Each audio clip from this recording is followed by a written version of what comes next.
ये संसार बड़ा सुंदर है, हम उलझ जाते हैं।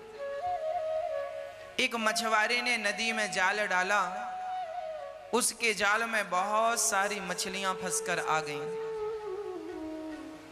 कुछ जब मछलियां फंसकर आईं तो कुछ मछलियां रोने लगीं और कुछ मछलियां बहुत प्रसन्न हो गईं।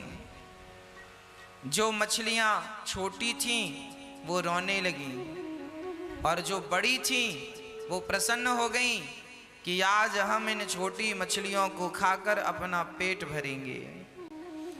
अक्सर छोटी मछली को बड़ी मछली खा जाती है। बड़ी मछलियां बड़ी प्रसन्न थीं कि हम इन छोटी मछलियों को खाकर आज बहुत पेट भरेंगे। छोटी मछलियां रो रही हैं और बड़ी मछलियां प्रसन्न हैं। पर उन बड़ी मछलियों को भी कौन समझाए कि तुम अभी प्रसन्न हो ना, अपना भोजन देखकर शाम होते होते तुम्हारी भी सब्जी बन जाएगी। हाँ, हमारी भी यही हालत है। हमारा भी जीवन बहुत थोड़ा सा है। जैसे वो मछली दूसरी मछलियों को देखकर बड़ी प्रसन्न है कि इनको खाकर हम पेट भरेंगे, पर ये भूल गई कि तेरी भी मौत सिर पर नाच रही है। किसी भी क्षण प्राण निकल जाएंगे। पर चूंकि सामने भोजन था, भोजन देखकर वो अपनी मौत को भूल गई। उसी तरह हम सब ही वो मछलियां हैं। हम अपनी मौत भूले बैठे हैं। हम भूल गए हैं कि हमें मरना भी है। इसलिए सदा भगवान को याद करो। ये शरीर नासी है, नाश हो जाएगा इस शरीर का। इस शरीर से उस ईश्वर को पा लिया तो आप इस संसार में आने का फायदा आपने लाभ उठा लिया, और नहीं पाया तो इस संसार में से धरती पे मनुष्य का तन पाने का लाभ आप उठा ना पाए। धन्य है ये गोपियां जो केवल कृष्ण से प्रेम करती हैं। ना तो ये अच्छा, इन गोपियों के पुत्र भी हैं। इन गोपियों के पति पुत्र परिवार सास ससुर सब कोई है। और ये गोपियां ऐसा नहीं है कि काम करती ना हो, ये अपने पति की सेवा भी कर लेती हैं, पुत्र का भी काम करती हैं, सास ससुर की आज्ञा का पालन करती हैं, और जब समय मिलता है तो कृष्ण को याद करती करती रोने लग जाती हैं। केवल भगवान से प्रेम करती हैं। हम काम सबका करें, हम काम सबके आए। मैं ये निवेदन कर रहा हूं कि हम सबके काम आए, सबकी सेवा करें, पर प्रेम केवल कृष्ण से करें। बस इतनी छोटी सी बात आपकी समझ में आ जाए तो भी कल्याण हो सकता है। व्यवहार सबसे करो। बेटे को भी पालना पोसना, उसे पढ़ाना लिखाना, संस्कार देना, सब करो बराबर। लाड़ करो, प्यार करो, पर जो सच्चा प्रेम है अंदर से, वो प्रेम केवल भगवान से। क्यों?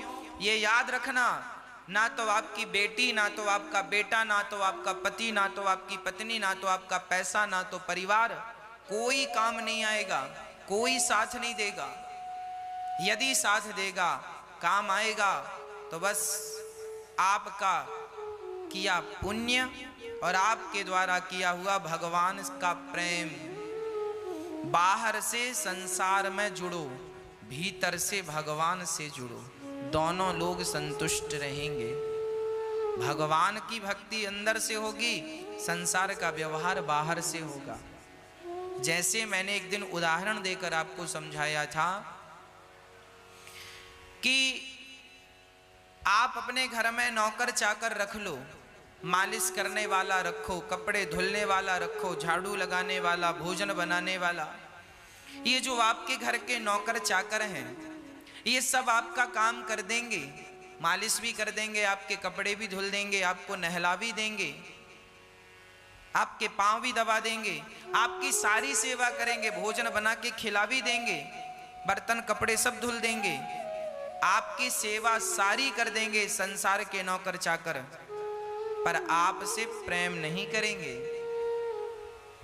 आपकी जो मालिश करने वाली या करने वाला है वो आपकी मालिश करता है, सेवा कर रहा है आपकी, पर वो आपसे प्रेम नहीं करता। आपके कपड़े धुलने वाला आपके कपड़े धुलकर आपकी सेवा कर रहा है, पर वो आपसे प्रेम नहीं करता।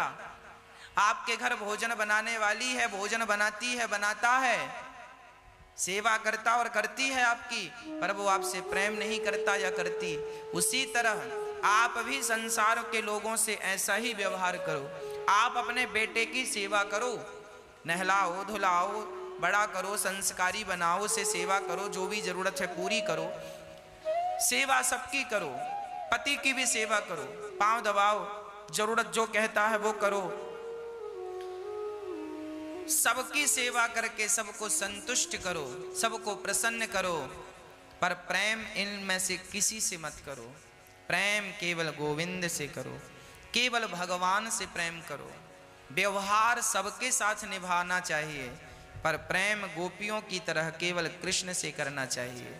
ये गोपियां कोई सामान्य गोपियां नहीं हैं, ये गोपियां भगवान से कितना प्रेम करती हैं हम आपको क्या बताएं। हनुमान जी से किसी ने कहा कि तुम राम से कितना प्यार करते हो। हनुमान जी ने कहा हम तुम्हें क्या बताएं कि हम राम से कितना प्यार करते हैं। तो किसी ने ताना मारते हुए कहा हाँ हाँ, प्यार करते होते तो जरूर दिखाते। तो हनुमान जी को लगा अब तो इन्हें छाती फाड़ कर ही दिखाना पड़ेगा, है ना। लोग कहते हैं ना, सामान्य बात भी, हम काश अपनी छाती फाड़ सकते तो तुम्हें बता देते।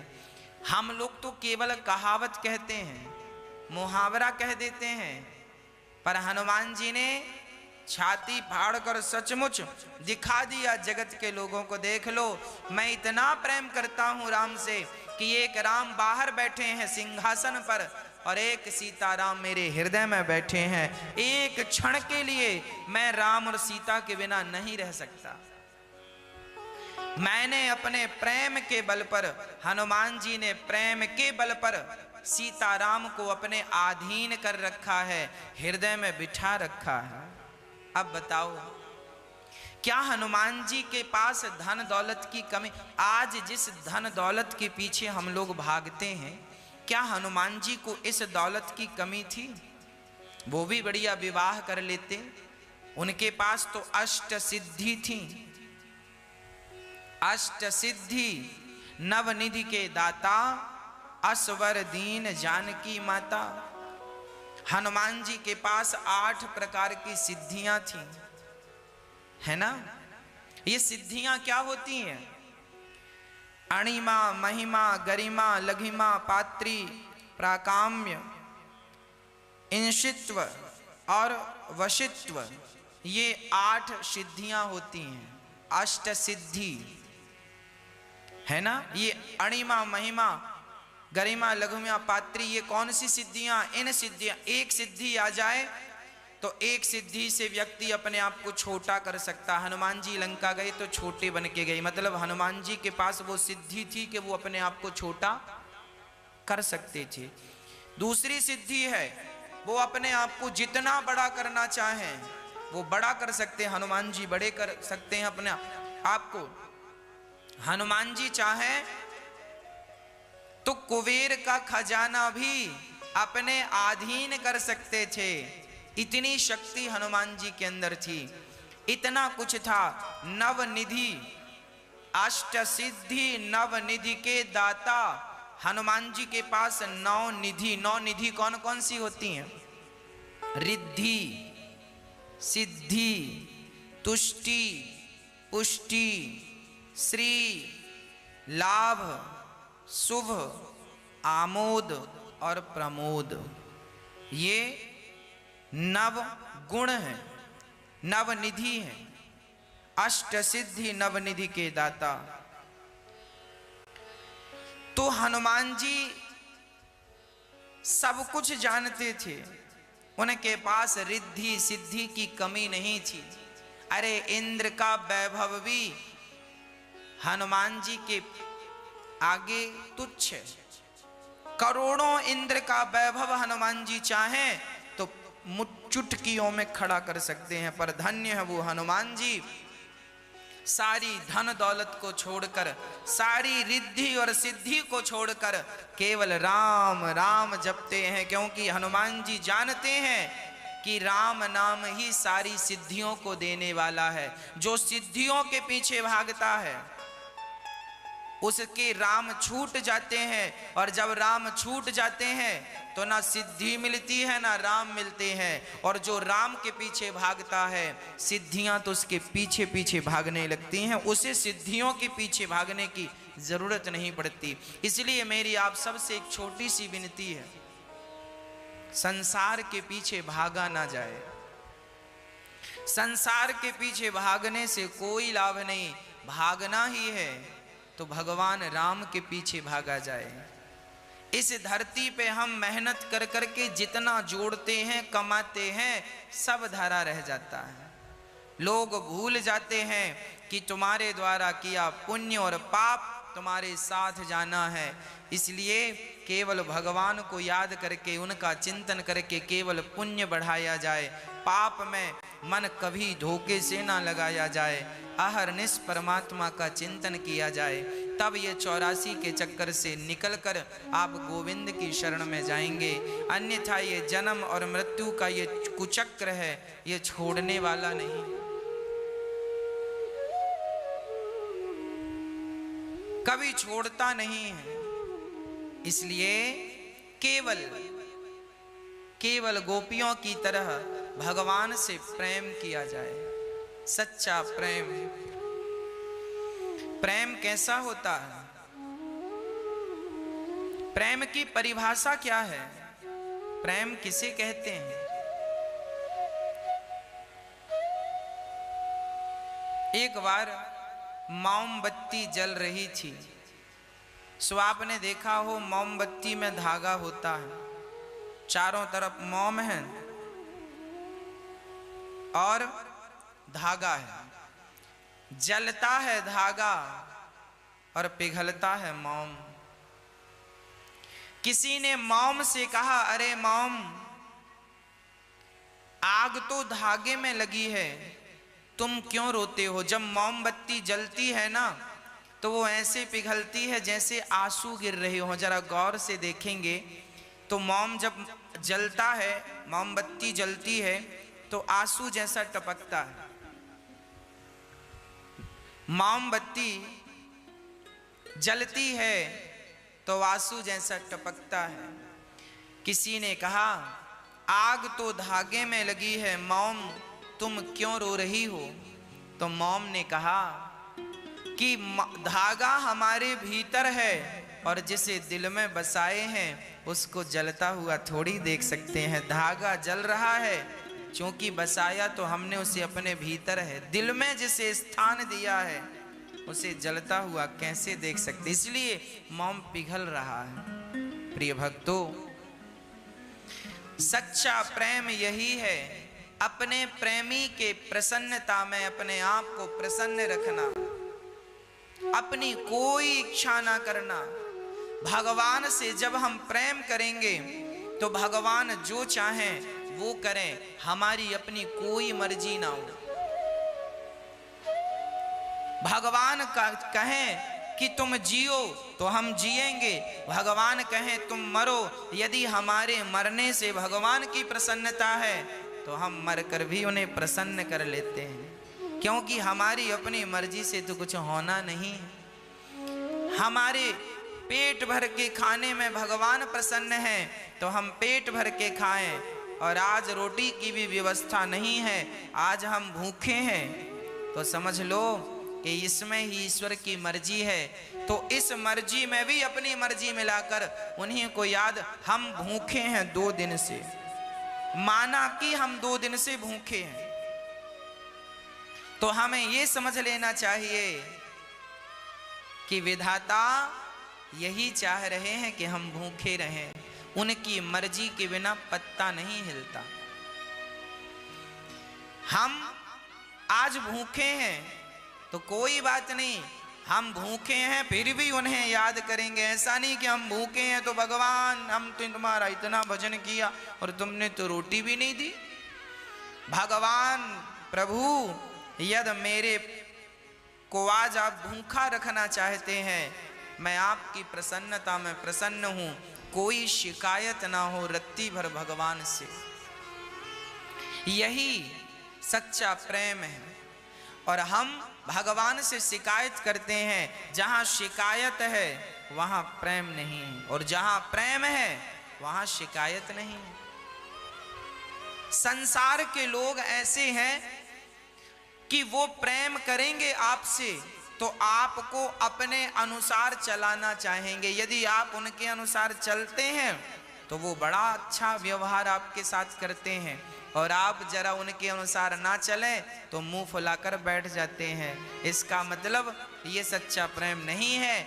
अपने प्रेमी के प्रेम में प्रसन्न रहना, उसमें समर्पण कर देना, उसकी मर्जी में अपनी मर्जी मिला देना, यही प्रेम है। अपनी मर्जी को, अपनी इच्छाओं को डिलीट कर देना, समाप्त कर देना, और ईश्वर की मर्जी को अपनी मर्जी मान लेना, यही प्रेम है।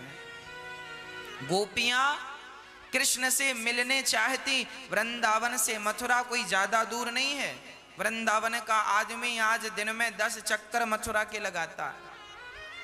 मथुरा से वृंदावन 10 से 12 किलोमीटर ही है। पैदल जाएंगे तो 1 से 1.5 घंटे में पहुंच जाएंगे। पर गोपियां चाहती तो क्या कृष्ण से मिलने मथुरा नहीं जा सकती थी? क्या कृष्ण मथुरा से वृंदावन नहीं आ सकते थे? यदि गोपियां प्रेम करती थी तो जाकर मिल क्यों नहीं आती थी? रोया क्यों करती थी? क्योंकि गोपियों ने कहा, यदि हमारे कृष्ण को हमसे दूर रहने में सुख मिल रहा है तो हम जाकर उनके सुख में बाधा नहीं बनना चाहती। इसलिए गोपियां कृष्ण से मिलने नहीं गईं। अपने प्रेमी की प्रसन्नता में गोपियां अपनी प्रसन्नता समझती थी। यही प्रेम है। और सच बताऊं, प्रेम में त्याग करना होता है। प्रेम में अपने सुख की, अपने इच्छाओं की कुर्बानियां देनी होती हैं। यदि आप अपने सुख, अपनी इच्छाओं का बलिदान दे सकते हैं तो आप सच्चे प्रेमी हैं, और आप नहीं दे सकते तो आप स्वार्थी हो सकते हैं, प्रेमी नहीं हो सकते। प्रिय भक्तों, प्रेम की अद्भुत परिभाषा है। जितना कहें सब कम है। प्रेम तो प्रेम है। हाँ, विशुद्ध कृष्ण ही प्रेम है, राधा ही प्रेम है। राधा और कृष्ण एक ही है। वृंदावन में जो बिहारी जी हैं, बिहारी जी के मंदिर में आपने देखा होगा कि बिहारी जी को प्रकट करने वाले थे श्री हरिदास जी महाराज। निधि वन में हरिदास जी महाराज रहते थे। जब हरिदास जी भगवान का भजन करते थे, पद गाते थे, तो भगवान स्वयं हरिदास जी के सामने बैठकर उनका पद गाया करते थे, उनका पद सुना करते थे। और भगवान श्री हरिदास जी को टुकुर टुकुर देखा करते थे। बाबा, एक पद और सुनाओ, एक बढ़िया सा पद सुना दो। बाबा सुंदर से पद सुनाया करते। तो एक दिन हरिदास जी ने कहा, हे श्याम सुंदर, हे मनमोहन, हे मुरलीधर, हम चाहते हैं कि आप जब हम पद गाते हैं तो आप आकर सुनते हैं, हम आपको देखते रहते हैं, और हम पद गाना बंद करते हैं सो आप छोड़कर चले जाते हैं। हम चाहते हैं कि सदा सदा के लिए आप हमारी आंखों के सामने आ जाएं। तब भगवान बोले, बाबा तुम कल पद गाना, ये जो कुंड है इस कुंड से हम प्रकट होंगे। तो जब पद गाया श्री हरिदास जी ने और भगवान को प्रेम से पुकारा, तो निधि वन में वो कुंड आज भी है। उस कुंड से प्रिया प्रियतम राधा और कृष्ण दोनों प्रकट हो गए। हाँ, राधा और कृष्ण दोनों प्रकट हो गए। हरिदास जी महाराज ने जब देखा श्याम सुंदर आए हैं, श्री किशोरी जी आई हैं, तो हरिदास जी महाराज बिहारी जी को देखकर तो प्रसन्न हो गए, पर राधा जी को देखकर जल्दी से भाग गए। भगवान ने कहा, हरिदास जी कहां भाग रहे हो? हरिदास जी ने कहा, प्रभु आप आए तो अच्छा है, पर ये मैया को क्यों ले आए? कन्हैया बोले, बाबा ये राधा है और हम इनके बिना एक पल नहीं रहते। अच्छा, हरिदास जी ने कहा, प्रभु मैं तो ठहरा लंगोटी वाला बाबा, केवल एक लंगोटी है, और सुनो मैं लंगोटी लगाता हूं तो मैं आपको भी लंगोटी लगा दिया करूंगा।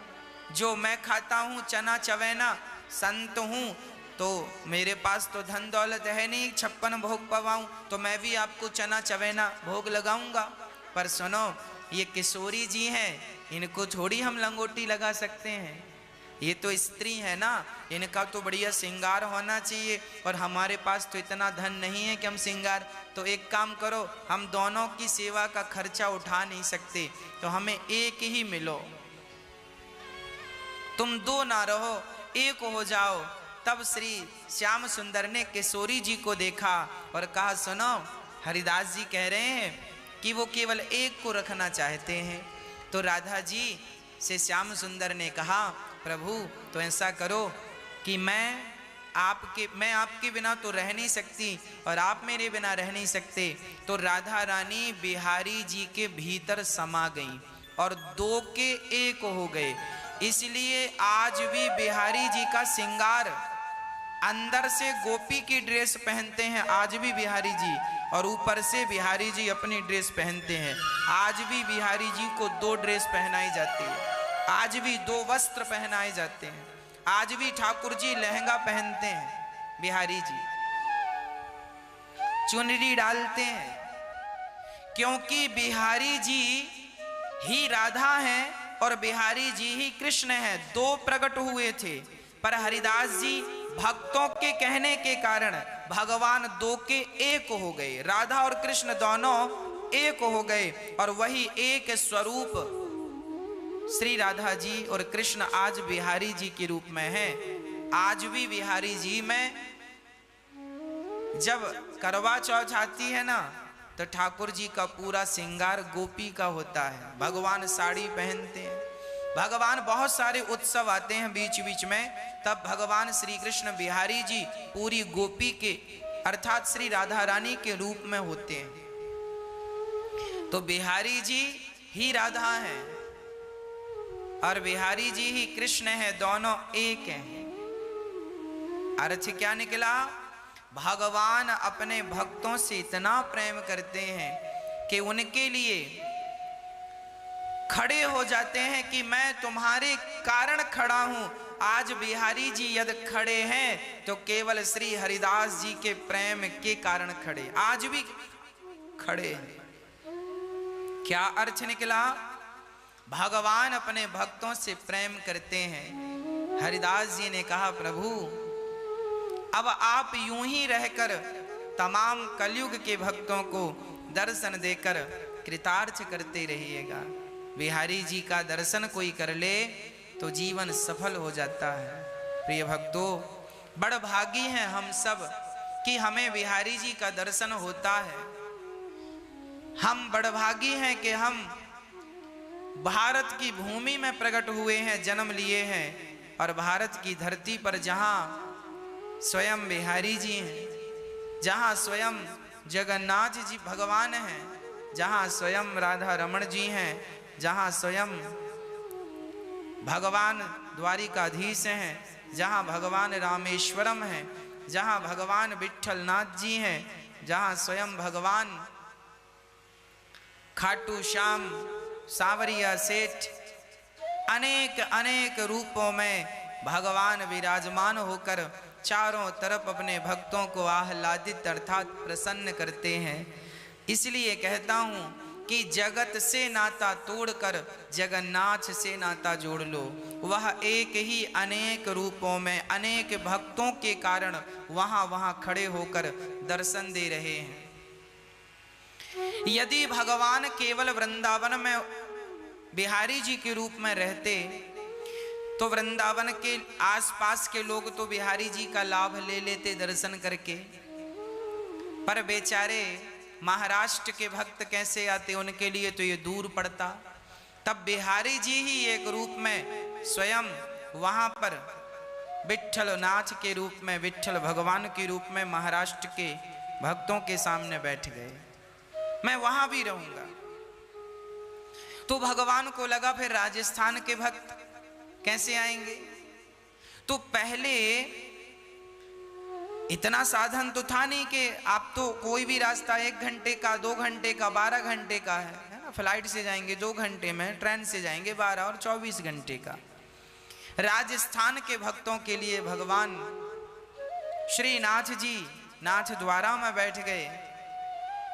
नाथ द्वारा में श्रीनाथ जी महाराज बैठ गए। वही भगवान श्री कृष्ण राजस्थान में श्रीनाथ जी के रूप में बैठे हैं नाथ द्वारा में, और सांवरिया सेठ जी के रूप में बैठे हैं।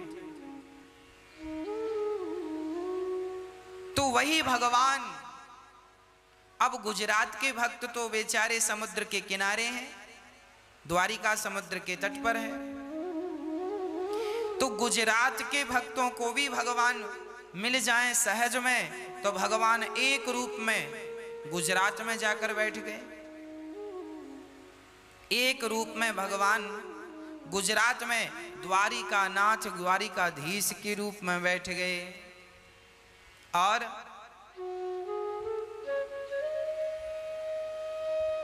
भगवान चारों कोने में फिर दक्षिण भारत में श्री रंगनाथ भगवान। अब दक्षिण भारत जो दक्षिण का जो भी एरिया दक्षिण भारत है वो उसमें स्वयं रंगनाथ भगवान बैठे हैं कि तुम यहां आओ। मतलब भगवान हर जगह बैठे हैं ताकि भक्त किसी ना किसी रूप से जुड़ा रहे, और मेरी शरणागति कर लेगा तो मैं उसका उद्धार कर दूंगा। बिहार के भक्तों के लिए स्वयं भगवान अपने चरणों के चरण पदी गंगा को भेजते हैं। बिहार में गंगा बह रही है, गंगा पावन कर रही हैं बिहार को। मिथिला नगरिया भगवान राम की ससुराल।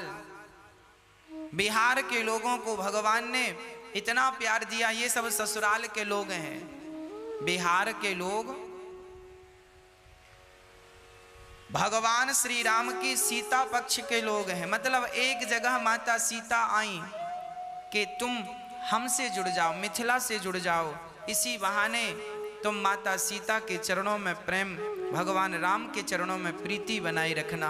भगवान ने सारे भारत को प्रेम के कारण हर जगह प्रकट होकर अपने भक्तों को सुख देना शुरू किया, हर जगह अनेक रूपों में। प्रिय भक्तों, भगवान जब गोपियों से अब रहा ना गया कि 2 दिन का कह के गए और अभी तक ना आए, तब भगवान ने उद्धव से कहा,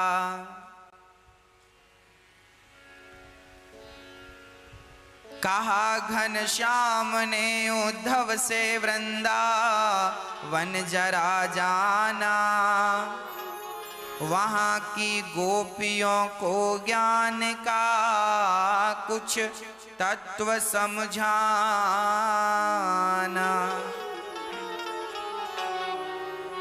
विरह की वेदना में वे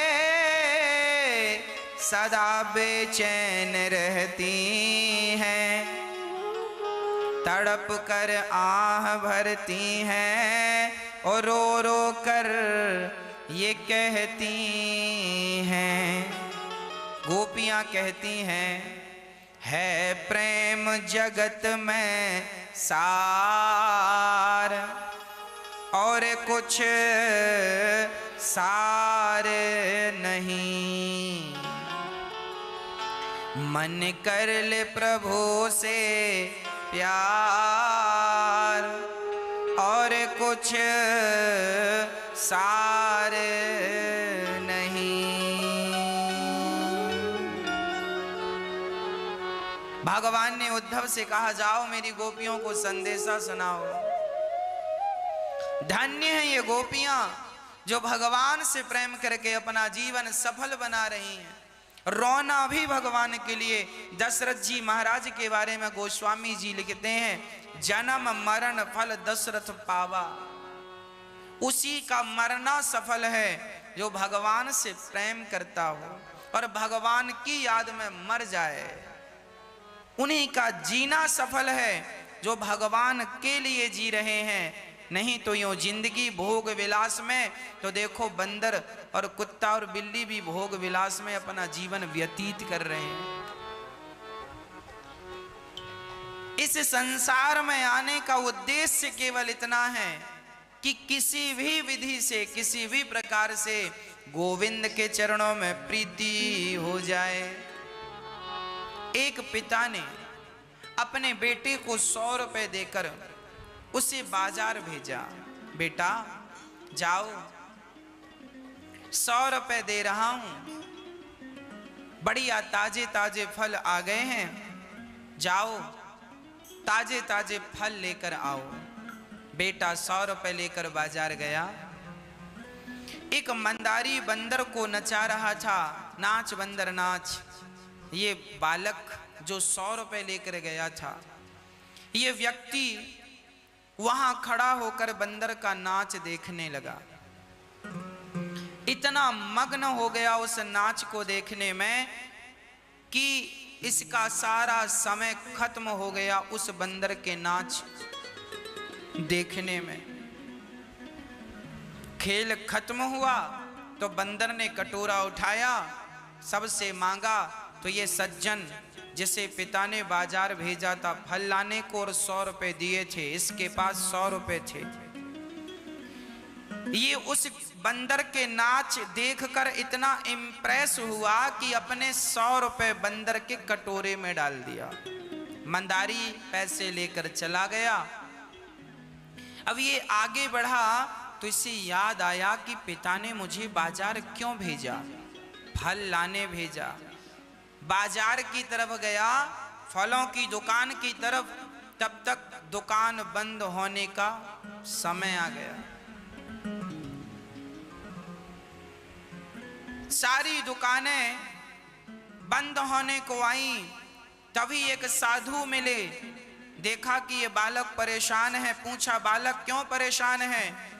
कहा, महाराज मेरे पिता ने 100 रुपए दिए थे, कहा फल लाना है, दुकानें तो बंद हो गई। साधु ने कहा, देख वो दुकान खुली है, जा वहां से ले ले। वो व्यक्ति दुकान गया, भाई साहब जरा फल देना। दुकानदार ने कहा, ले लो, पैसे दो। इसने जेब में हाथ डाला तो पैसे नहीं। वापस घर आया, पिता ने कहा, बेटा फल लेके आए हो? बेटे ने कहा, पिताजी फल तो मिले नहीं। क्यों नहीं मिले? बोले दुकानें बंद हो गई थी। अच्छा, एक दुकान खुली थी, वहां फल मिल रहे थे, पर मेरे पास पैसे खत्म हो गए। पिता ने कहा, बेटा तूने फल भी नहीं लाया और 100 रुपए भी खर्च कर दिए। 100 रुपए कहां खर्च कर दिए? उस बालक ने कहा, पिताजी बाजार में एक बंदर नाच रहा था, मंदारी उसे नचा रहा था नाना प्रकार से, मैं देखकर बड़ा प्रसन्न हुआ। पिता ने कहा, बेटा पैसे भी खर्च हो गए और फल भी नहीं लाए, तो बताओ क्या तुम्हारा बाजार जाना सफल हुआ? बेटा सिर नीचे करके खड़ा हो गया। ये कथा किसी बाप और बेटे की नहीं है, ये कथा आपकी और हमारी कथा है। सुनिएगा, एक पिता ने अपने बेटे को 100 रुपए देकर बाजार भेजा। इसका अर्थ यह है, एक परमात्मा ने हम सबको 100 रुपए देकर बाजार भेजा। बाजार क्या है? ये संसार एक बाजार है। हम सबको 100 रुपए देकर भेजा। 100 रुपए का अर्थ है 100 वर्ष की आयु। हम सभी 100 वर्ष की आयु लेकर आए हैं, लगभग 100, किसी ने 100, किसी ने 50, किसी ने 80 वर्ष की आयु लेकर आए हैं। भगवान ने भेजा है, जाओ फल लेकर आना बाजार से, संसार रूपी बाजार में अच्छे अच्छे कर्म करके अच्छे अच्छे कर्मों का फल लेकर जाना है। पर हम अच्छे अच्छे कर्मों का फल लेने आए तो हैं, पर बाजार में मंदारी का खेल देखने में मस्त हो गए। ये मंदारी का खेल क्या है? ये मंदारी का खेल है, एक स्त्री नाचती है, एक पुरुष नाचता है। हम सभी लोग गृहस्थ आश्रम में बंधकर सब नाच ही तो रहे हैं। कोई पत्नी के लिए नाच रहा है, कोई पति के लिए नाच रही है, कोई पुत्रों के लिए। एक बाप झोला लिए भाग रहा है, कहाँ जा रहे हो? यहाँ से वहाँ कहाँ नाच रहे हो? बोले बच्चों के लिए नाच रहे हैं। पत्नियां कई बार बोलती हैं, हम तो सुबह से शाम तक नाचती हैं।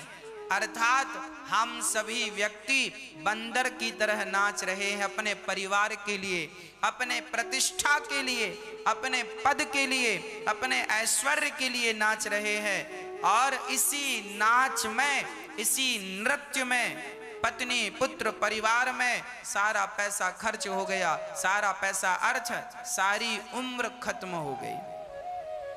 आप 100 वर्ष की आयु लेकर आए हैं, तो 100 वर्ष की आयु आपने लगाई कहाँ? पत्नी में, पुत्र में, परिवार में, पद प्रतिष्ठा में, धन दौलत कमाने में ही तो खर्च की ना आयु। भगवान ने भेजा था, जाओ अच्छा कर्म करना, अच्छे कर्म करके मुझसे प्रेम करके और फल लेकर आना। भगवान से प्रेम करने के लिए संसार में आए थे, पर भगवान से प्रेम ना कर कर पत्नी से और पति से, पुत्र और परिवार से, धन और प्रतिष्ठा से हम लोगों ने बराबर प्रेम किया। पर जिस कृष्ण से प्रेम करना था उनसे किया नहीं। पैसे भी खर्च हो गए, वस्तु भी नहीं मिली, उम्र भी पूरी खत्म।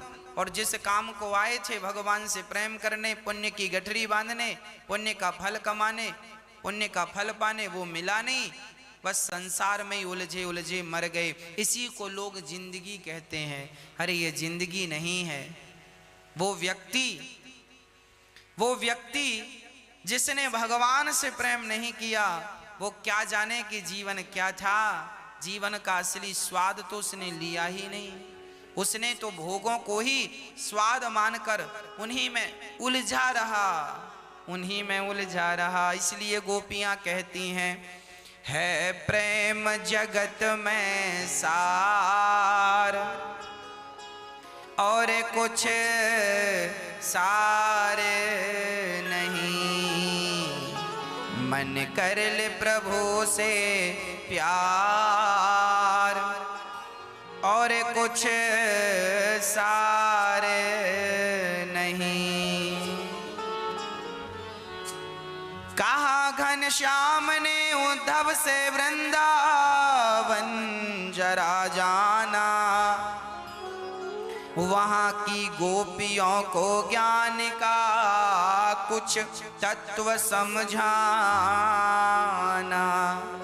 विरह की वेदना में वे सदा बेचैन रहती हैं, तड़प कर आह भरती हैं और रो रो कर ये कहती हैं, है प्रेम जगत में सार और कुछ सार नहीं, मन कर ले प्रभु से प्यार और कुछ सार नहीं। चले उद्धव चले मथुरा से जब कुछ दूर, वृंदावन निकट आया। वहीं से प्रेम ने, वहीं से प्रेम ने, वहीं से प्रेम ने अपना अनोखा रंग दिखलाया।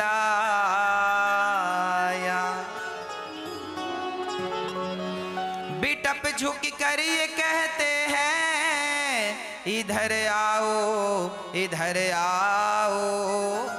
पपीहा कह रहा पी कहाँ ये भी तो बतलाओ।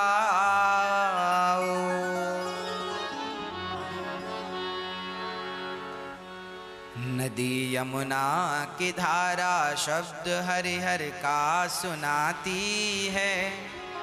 भ्रमर गुंजार से भी यही मधुर आवाज आती है। उद्धव जैसे वृंदावन आए, मानो वृक्ष झुक झुक कर कह रहे हैं उद्धव आओ, बताओ बताओ बताओ मेरे कृष्ण कैसे हैं, बताओ मेरे कृष्ण कैसे हैं। मानो यमुना बुला रही है आओ बताओ मेरे कृष्ण कैसे हैं। मानो मानो मानो श्री यमुना महारानी बुला रही हैं। भौरा गुंजार करता हुआ कह रहा है कृष्ण कब आएंगे, कृष्ण कब आएंगे। बुला रहे हैं सब। उलझ कर वस्त्र में कांटे लगे उद्धव को समझाने। तुम्हारा ज्ञान पर्दा फाड़ देंगे प्रेम दीवाने। सारा उद्धव जी का दुपट्टा कांटों में उलझ गया और कांटों में उलझ कर जब सुलझाने लगे तो दुपट्टा फट गया। मानो वृंदावन के कांटे कह रहे हैं उद्धव ये प्रेमियों की नगरी है, यहाँ ज्ञानी बनकर प्रवेश ना करना। यहाँ प्रेमियों की नगरी है, प्रेमी बनकर आना। यदि ज्ञानी बनकर आए तो जैसे हमने तुम्हारे दुपट्टे को फाड़ दिया, गोपियां तुम्हारे ज्ञान की पोथी को फाड़ देंगी। क्योंकि यहाँ ये प्रेम की नगरी है, ये ज्ञान की नगरी नहीं, ये प्रेम की नगरी है।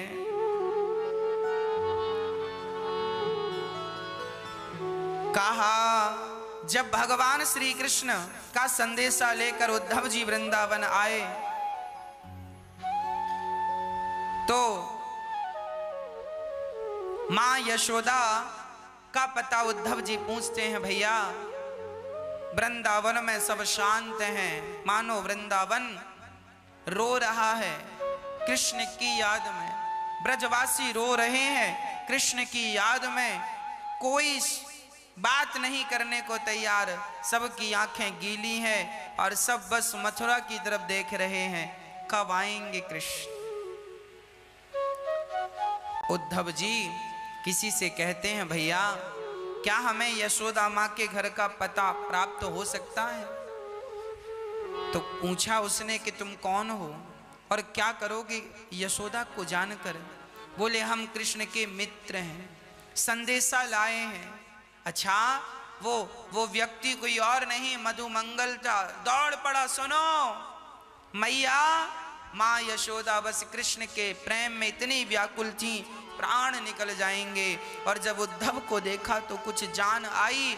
उद्धव ने समझाया माँ रोना मत, वो भगवान हैं। और उद्धव जी जब कृष्ण को भगवान कहने लगे तो माँ यशोदा ने कहा लाला वो तेरा भगवान होगा, हमारा तो पुत्र है। और उससे कह देना कि तेरी माँ मर जाएगी, अब तेरे बिना रह नहीं सकती। कन्हैया को देखे बिना अब इन आँखों का मैं क्या करूं उद्धव। पूरी रात चर्चा करते करते माँ यशोदा ने व्यतीत कर दिया। देखिए जो सच्चे प्रेमी होते हैं ना, वो अपने जिनसे आप प्रेम करते हैं, आप संसार की बातें करते हैं ज्यादा, इसका मतलब आपको संसार से प्रेम है। जो व्यक्ति जिसकी बात करता है उस व्यक्ति को उससे ही प्रेम होता है।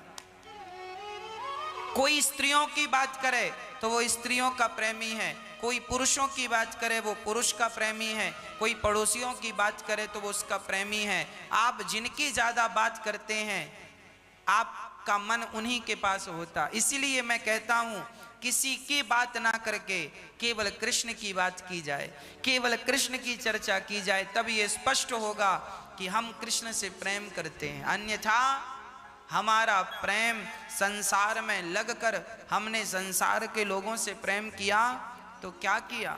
हमारा प्रेम याद रखना, हमारा प्रेम जब स्त्री से होता है तो वो प्रेम काम बन जाता है। कोई स्त्री के पीछे भाग रहा हो तो लोग कहते हैं बड़ा कामी है। जब कोई स्त्री से प्रेम करता है तो उसका प्रेम काम बन जाता है। जब कोई अपने पुत्र से, अपने बच्चों से प्रेम करता है तो बच्चों से किया हुआ प्रेम मोह बन जाता है। लोग कहते हैं बड़ा मोह में फंसा हुआ है। ममता, मोह और ममता, बच्चों से बड़ी ममता है, बड़ा मोह है। यदि आपका प्रेम पत्नी से हुआ तो प्रेम काम बन गया, और यदि आपका प्रेम आपके बच्चों से, आपकी बेटी बेटा परिवार से हुआ तो आपका वही प्रेम मोह और ममता बन गया। आपका प्रेम यदि पैसों से हुआ तो आपका वही प्रेम लोभ बन गया। लोग कहते हैं पैसे के पीछे भाग रहा, बड़ा लोभी है। आपका प्रेम पैसों से जुड़ा तो आपका प्रेम लोभ हो गया, और आपका प्रेम यदि कृष्ण से जुड़ जाए, बिहारी जी से प्रेम जुड़ जाए तो वही प्रेम भक्ति बन जाता है। लोग कहते हैं बहुत बड़ा भक्त है। तो अब आप देख लो, आप निर्णय ले लो कि आपको प्रेम किससे करना है। संसार से प्रेम करोगे तो उस प्रेम का कोई अर्थ नहीं। मोह माया लोभ बनकर आपका प्रेम रह जाएगा, और आपका प्रेम कृष्ण के चरणों में हो गया, श्याम सुंदर के चरणों में प्रेम हो गया, श्री राधा रानी के चरणों में प्रेम हो गया, तो आपका प्रेम भक्ति बनकर आपको अमर कर देगा। जैसे मीराबाई कृष्ण से प्रेम करके अमर हो गई, नरसिंह मेहता कृष्ण से प्रेम करके अमर हो गए, तुलसीदास जी राम से प्रेम करके अमर हो गए, कबीरदास जी राम से प्रेम करके अमर हो गए। प्रेम प्रेम प्रेम वही है, शेरनी का दूध वही है, पर वह दूध जब मिट्टी के बर्तन में रखा जाएगा तो वो तोड़ देगा मिट्टी के बर्तन को। सोने के लोहे के बर्तन में आप शेरनी का दूध रखो, फाड़ देगा, स्टील के बर्तन को फाड़ देगा, चांदी के बर्तन को यदि ठहरेगा तो केवल सोने के बर्तन में, अन्यथा सारे बर्तनों को फाड़ देगा। उसी प्रकार प्रेम संसार से किया जाए तो वो प्रेम आपको घोर नरक ले जाएगा। वो वस्तु, वो प्रेम आपको नरक में ले जाएगा। पत्नी का प्रेम नरक ले जाता है, संसार का प्रेम नरक ले जाता है, और वही प्रेम भगवान से हो जाए तो परम गति प्रदान कर देने वाला वही प्रेम हो जाएगा। वही प्रेम परम गति प्रदान करता। अरे पानी की वही बूंद जब समुद्र में गिरती है तो बूंद खारी हो जाती है, वही बूंद जब गंगा में गिरती है तो गंगा बन जाती है, वही बूंद यमुना में गिर के यमुना, वही बूंद नाले में गिर के नाला। अरे भाई पानी तो पानी था, पर पात्र बदलते गए, जैसा पात्र होगा उसका स्वभाव वैसा हो जाएगा। उसी प्रकार प्रेम तो प्रेम है, पर पात्र यदि बदल गए तो जैसा पात्र होगा प्रेम का स्वरूप वैसा होगा।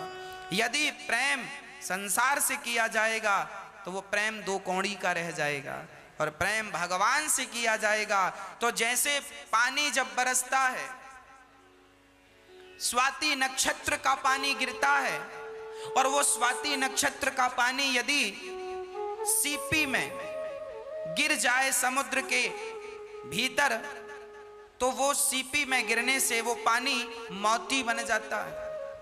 पानी की बूंद सीपी में गिरने से मोती हो जाती है, और वही समुद्र, वही बूंद यदि नाले में गिरती तो वो नाले का पानी बन जाती। पानी वही है, पात्र बदल गए, पात्र बदल गए। उसी तरह प्रेम वही है, प्रेम आप किनसे कर रहे हैं वो पात्र बदलते जा रहे हैं।